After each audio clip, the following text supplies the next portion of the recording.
Hello, आप सभी का बहुत बहुत स्वागत है हमारी इस अमेजिंग से प्लेटफॉर्म नर्सिंग गुरुकुल में। अगर आप भी यूपी से बीएससी नर्सिंग करने का सोच रहे हैं 2025 में, तो आपके लिए बेस्ट वीडियो होने वाली।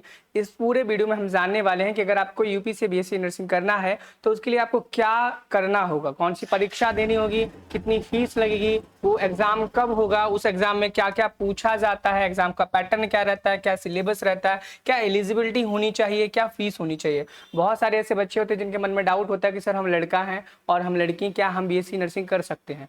बिकॉज बीएससी नर्सिंग सुनते ही ऐसा लगता है कि वो कोर्स सिर्फ लड़कियों के लिए पर्टिकुलरली बनाया गया है, क्या लड़के भी इसमें पार्टिसिपेट कर सकते हैं। इन सभी चीज़ों को, जितने भी डाउट्स आपके मन में बीएससी नर्सिंग को लेकर के सारे के सारे इसी वीडियो में क्लियर होने वाले हैं। आपकी जानकारी के लिए बता दूं, आने वाली अपडेट से जुड़े रहने के लिए आप डिस्क्रिप्शन बॉक्स में एक व्हाट्सएप ग्रुप का लिंक है, उसे ज्वाइन कर लो, ताकि जब भी इसका फॉर्म आएगा, इसका एडमिट कार्ड आएगा, सारी की सारी जानकारी आपको सही समय पर मिलती रहेगी। चैनल पर नए हो तो चैनल को सब्सक्राइब भी कर लेना, ताकि भविष्य में आपको सारी की सारी वीडियोस मिलती रहेंगी। देखो, वन बाय वन करके हम सारी चीजें डिस्कस करेंगे कि भाई देखो, सबसे पहले ये जानेंगे कि आपका जो बीएससी नर्सिंग का एंट्रेंस एग्जाम है वो होता कब है। देखो, सबसे पहली बात जान लो कि अगर आपको यूपी से बीएससी नर्सिंग करनी है, चाहे प्राइवेट से करनी है चाहे गवर्नमेंट से करनी है, तो उसके लिए आपको एक एग्जाम देना पड़ता है। क्या करना पड़ता है? एग्जाम देना पड़ता है। ये जो एग्जाम है ना, वो एक यूनिवर्सिटी कंडक्ट कराती है। उस यूनिवर्सिटी का नाम है ABBMU। ठीक है, कंडक्टेड बाई ABBMU। ठीक है, ABBMU, इसका पूरा नाम जानेंगे। अटल बिहारी वाजपेयी मेडिकल यूनिवर्सिटी इसका नाम है, जो कि लखनऊ में है। कहाँ पर है? लखनऊ में है। लेकिन अगर आपको बीएससी नर्सिंग करना है, चाहे वो प्राइवेट हो चाहे आपका गवर्नमेंट है, तो आपको इस यूनिवर्सिटी के द्वारा कराया गया जो एंट्रेंस एग्जाम है वो आपको देना पड़ेगा। यानी कि अगर आप बीएससी नर्सिंग करना चाहते हैं तो ये एग्जाम आपको क्वालिफाई करना ही पड़ेगा, चाहे आप प्राइवेट से करो चाहे आप गवर्नमेंट से करो। और जो एग्जाम कंडक्ट कराती है, इस एग्जाम का नाम सीनेट है। क्या है? सीनेट नाम का एग्जाम है। कॉमन नर्सिंग एंट्रेंस टेस्ट नाम का एक एग्जाम कराया जाता है। जब आप इसको क्लियर करते हैं तो कट ऑफ जाती है, मेरिट बन के आती है। उसमें आपको गवर्नमेंट कॉलेज, अगर मार्क्स बहुत ज़्यादा अच्छे हैं, आप मेरिट क्वालिफाई कर रहे हैं, उतने मार्क्स ज़्यादा हैं आपके, तो फिर आपको गवर्नमेंट कॉलेज मिलता है, नहीं तो फिर आप प्राइवेट की तरफ जा सकते हैं। लेकिन प्राइवेट कॉलेज भी अगर आपको चाहिए है तो फिर आपको ये एग्ज़ाम देना पड़ेगा।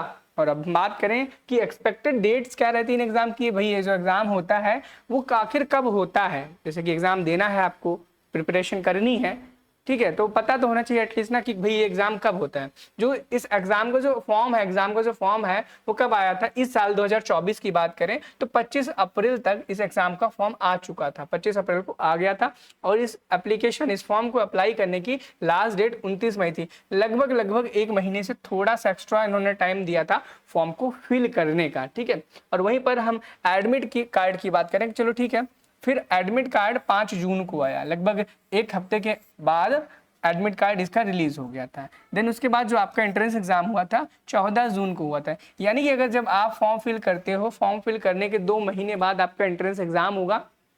यानी कि आपके पास 2 महीने का समय उस समय रहेगा। लेकिन अभी आपके पास बहुत बड़ा, बहुत बेहतरीन समय है प्रिपरेशन करने के लिए। कैसे, वो चीज़ों के बारे में मैं डिस्कस करूंगा। और प्लेस ऑफ एग्जामिनेशन, भाई यूपी में बहुत सारे सेंटर्स होते हैं, ठीक है। और डेट ऑफ रिजल्ट डिक्लेरेशन, ये समय डिपेंड करता है कि भाई कब रिजल्ट आएगा कब नहीं आएगा। वैसे एग्जाम होने के 15 दिन बाद या 7 दिन के अंदर अंदर आ जाता है, 7 से 8 दिन के अंदर आ जाता है। ठीक है, नेक्स्ट हम कुछ बातें करेंगे कि भाई चलो ठीक है, आपने बता दिया कि इस तारीख को एग्जाम का फॉर्म आता है, इस तारीख को एग्जाम होता है।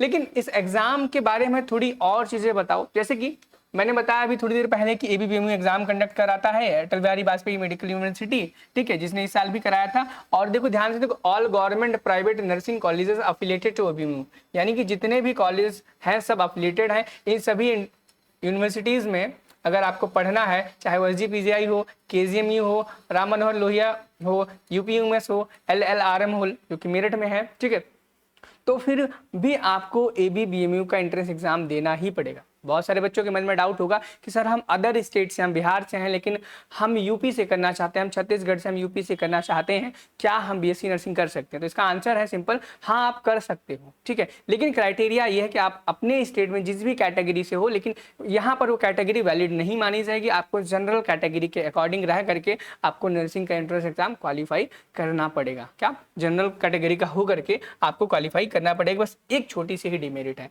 अब चलो, बहुत सारी बातें हुई, बच्चों के मन में होगा सर आपने बता दिया कि एग्जाम कब होता है, कौन कौन दे सकता है, ठीक है, कौन कौन दे सकता है। अब ये बात क्या है, स्टेट में कौन दे सकता है, लड़का दे सकता है, लड़की दे सकती है, इसकी बात अभी नहीं की है, जस्ट थोड़ी ही देर में हम करेंगे। ठीक है, उससे पहले हम जानेंगे कि जो एग्जाम होता है, एग्जाम का पैटर्न क्या है। ओएमआर होता है, डिस्क्रिप्टिव होता है, मल्टीपल चॉइस क्वेश्चन होते हैं, कितने क्वेश्चन आते हैं, कितने क्वेश्चन का एक क्वेश्चन होता है, निगेटिव मार्किंग होती है नहीं होती है, कितने टोटल सब्जेक्ट आते हैं। ठीक है, सारी चीजें हम बात करेंगे। सबसे पहले अगर हम देखें मोड ऑफ एग्जामिनेशन की, किस मोड में एग्जाम होता है, तो ये जो मोड ऑफ एग्जामिनेशन है एमसीक्यूज होता है, बाइलिंगुअल होता है, यानी कि आपका जो क्वेश्चन पेपर है वो एमसीक्यू मल्टीपल चॉइस क्वेश्चंस रहते हैं। पेपर बाइलिंगुअल रहता है, इंग्लिश और हिंदी दोनों माध्यम में रहता है। पिछले साल यानी कि 2023 में तक जो पेपर हुआ करता था सिर्फ इंग्लिश में होता था, लेकिन 2024 से ये पेपर इंग्लिश और हिंदी दोनों भाषाओं में होने लगा। ठीक है, ऑब्जेक्टिव पेपर होता है, यहाँ पे डायरेक्टली लिखा ऑब्जेक्टिव मल्टीपल चॉइस क्वेश्चन आप देख सकते हो। ठीक है, इसमें आपको ओएमआर शीट दी जाएगी, ऑप्टिकल मार्क रीडर वाली जो ओएमआर शीट है वो दी जाएगी, उसमें आपको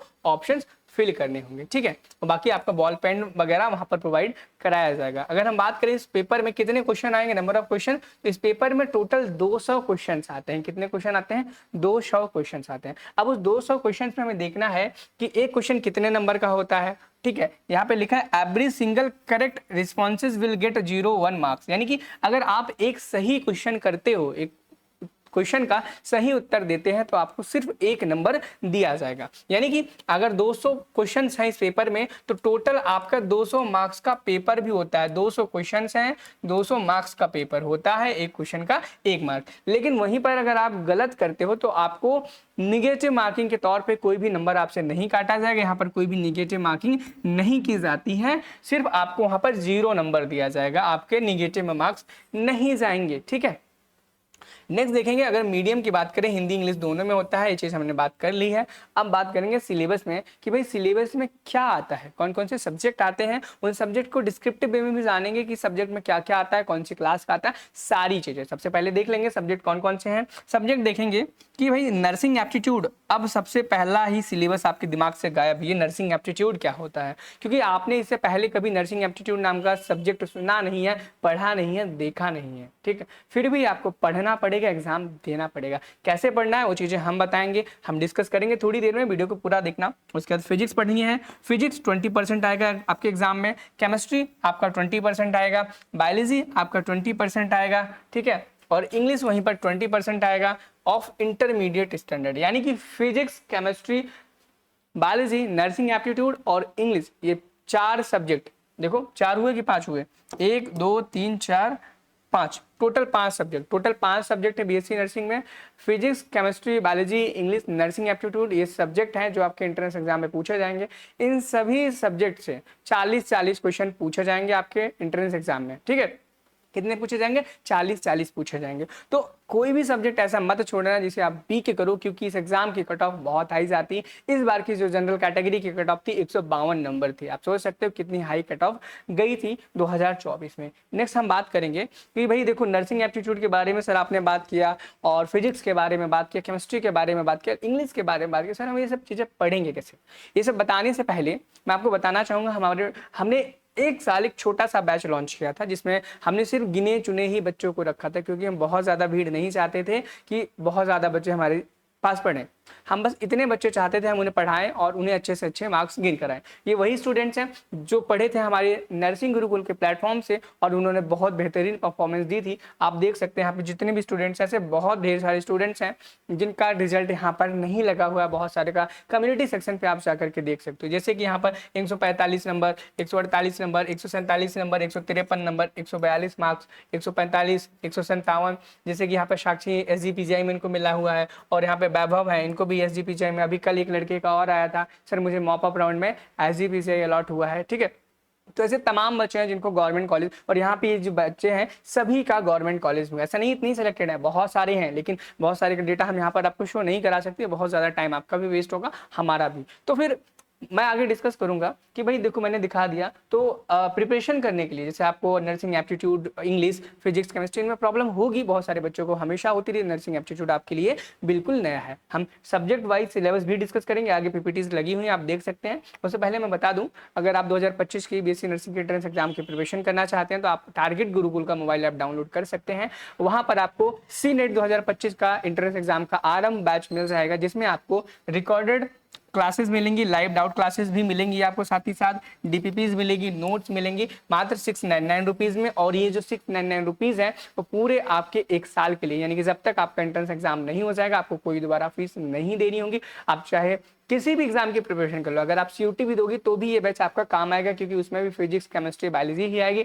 आप एम्स का दोगे तो भी आपका उसमें एम्स में काम आएगा। यानी कि अगर आप ये पहला बैच लेते हो, आने वाले जितने फ्यूचर में बैचेस हैं टारगेट गुरुकुल पे वो सारे आपके लिए फ्री रहेंगे, और कोई भी आप एग्जाम दोगे सब में बेनिफिशियल रहेंगे। और सबसे बड़ा बेनिफिट ये रहेगा कि जब भी कोई अपडेट कोई भी चीज आएगी तो आपको सबसे पहले प्रोवाइड कराई जाएगी। चैनल को सब्सक्राइब कर लेना, व्हाट्सएप ग्रुप को ज्वाइन कर लेना, डिस्क्रिप्शन बॉक्स में लिंक मिल जाएगा। अब सब्जेक्ट वाइज अगर हम सिलेबस डिस्कस करें, सबसे पहले बायोलॉजी में देखेंगे। बायोलॉजी में रिप्रोडक्शन चैप्टर जो यूनिट है जिसमें 3 चैप्टर है, sexual reproduction in flowering plants, human reproduction, reproductive health, ये तीनों यूनिट बहुत ज़्यादा इंपॉर्टेंट है, इनसे क्वेश्चंस आते हैं। बाकी जेनेटिक्स के 2 चैप्टर आप देख सकते हो, फिर एवोल्यूशन आता है और ह्यूमन हेल्थ एंड डिजीज आता है, आपको पता होगा, microbes in human welfare, biotechnology principle and processes, biotechnology and its application, organism and population, और ये इकोलॉजी वाली यूनिट है। तो आप देख सकते हो यहाँ पे क्लास 12 के ही सिर्फ चैप्टर हैं और क्लास 12 के ही मेजॉरिटी में क्वेश्चन आते हैं, लेकिन कुछ हद तक 2, 4, 5 क्वेश्चन हर सब्जेक्ट में 11th क्लास के भी डाल दिए जाते हैं, तो उन्हें भी पढ़ना बहुत ज़्यादा ज़रूरी है। लेकिन वो हर साल चैप्टर्स चेंज होते रहते हैं पैटर्न के अकॉर्डिंग। जैसे अगर पेपर हार्ड इस साल आया तो अगले साल थोड़ा सा ऐसे क्वेश्चन डाले जाएंगे 11 से जो थोड़े इजी हों। तो जुड़े रहना ताकि आपके जो नए चैप्टर्स हैं हमेशा इंक्लूड होते हैं, क्वेश्चंस इंक्लूड होते हैं, उनकी प्रिपरेशन आपकी होती रहे। इन केमिस्ट्री सिलेबस की बात करें तो केमिस्ट्री में आप देख पाओगे यहाँ पर आपको सॉल्यूशन मिल जाएगा, यानी कि क्लास 12 का जितने चैप्टर हैं सॉल्यूशन से लेकर के electrochemistry, chemical kinetics, D and F block, coordination compounds, haloalkanes, haloarenes, alcohol, phenols and ether, aldehyde, ketone and carboxylic acid, amines and biomolecules. एक चैप्टर छूट गया है पी ब्लॉक, ठीक है, प्री ब्लॉक लिख लेना, यहाँ पे शायद टाइप नहीं हुआ है तो इसे लिख लेना आप ध्यान से। और याद रखना सिर्फ नया जो सिलेबस एनसीईआरटी का इंट्रोड्यूस हुआ है वही आएगा, पुराना सिलेबस नहीं आएगा। सेम वही फिजिक्स में क्लास 12 की जो फिजिक्स है वही आएगी, बाकी कुछ टॉपिक्स 11 से पूछे जाएंगे लेकिन उनकी प्रिपरेशन भी हम अपने बैच में पूरी कराएंगे, ठीक है। नेक्स्ट अगर हम देखेंगे सिलेबस, इंग्लिश का सिलेबस क्या है। बच्चों को बहुत ज़्यादा डाउट होता है इंग्लिश में, क्योंकि इंग्लिश उन्होंने अच्छे से क्लास 12 में नहीं पढ़ी होती है या इग्नोर मारा होता है, और ग्रामेटिकल इंग्लिश इतनी ज़्यादा हमें क्लास में पढ़ाई भी नहीं जाती है। आपकी इंग्लिश का जो सिलेबस है रीडिंग कंप्रीहेंशन है, वोकैबुलरी आइटम्स है जिसमें सिनोनिम्स, एंटोनिम्स, वर्ड फॉर्मेशन होता है, प्रीफिक्स एंड सफिक्सेस आते हैं, ग्रामर का यूज आता है जैसे articles and determiners, agreement between the subject and the verb, time and the tenses, prepositions and the phrasal verbs, auxiliaries including models. ये सारे टॉपिक्स आपके इंग्लिश के हैं, और उसके बाद भी शायद कुछ और टॉपिक्स भी हैं जैसे transformation of the sentences, voice आते हैं, active and passive voice, narration, direct and indirect speech, direct, degrees of the comparison, ये भी एग्जाम में आता है। सेंटेंसेस के टाइप आते हैं, अफर्मेटिव सेंटेंस है, निगेटिव सेंटेंस है, इंटरोगेटिव सेंटेंस है, या कॉमन एरर्स भी आपसे पूछे जाएंगे, ठीक है। ये आपका टोटल इंग्लिश का सिलेबस रहा। अब बच्चों को डाउट होगा सर आप जो नर्सिंग एप्टीट्यूड एक नया सिलेबस है, नया कोर्स है, उसके बारे में क्या सिलेबस है। तो देखेंगे आप, जैसे यहाँ पे देखेंगे बहुत ज़्यादा सिलेबस है इसका।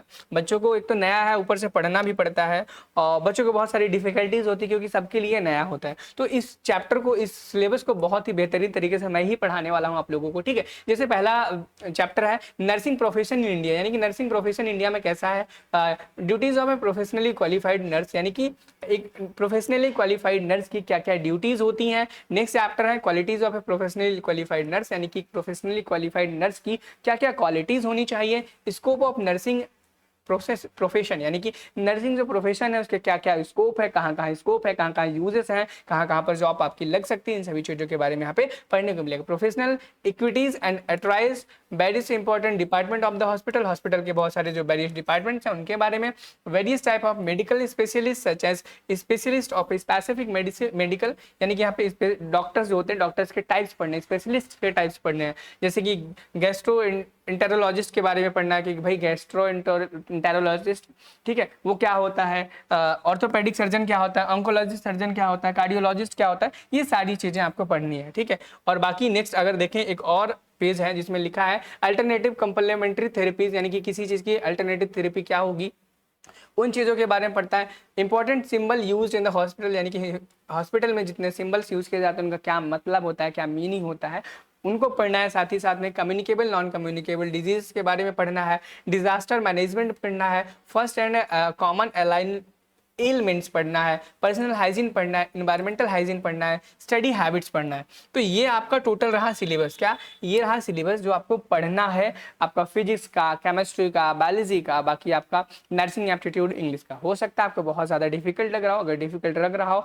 कोई दिक्कत परेशानी वाली बात नहीं है, कोर्स को ज्वाइन कर लो, आप हमसे जुड़ जाओ, आपको पर्सनल मेंटरशिप भी प्रोवाइड कराई जाएगी। और जो भी दिक्कत परेशानी आती है आप हमें कमेंट सेक्शन में शेयर कर सकते हैं। बाकी अगर कमेंट सेक्शन में आपको रिप्लाई नहीं मिलता है तो फिर आप हमें इंस्टाग्राम पे भी मैसेज कर सकते हो, इंस्टाग्राम का लिंक आपको डिस्क्रिप्शन बॉक्स में मिल जाएगा। मिलते हैं नेक्स्ट वीडियो में। Thank you, have a nice day. बाकी व्हाट्सएप ग्रुप ज्वाइन कर लेना।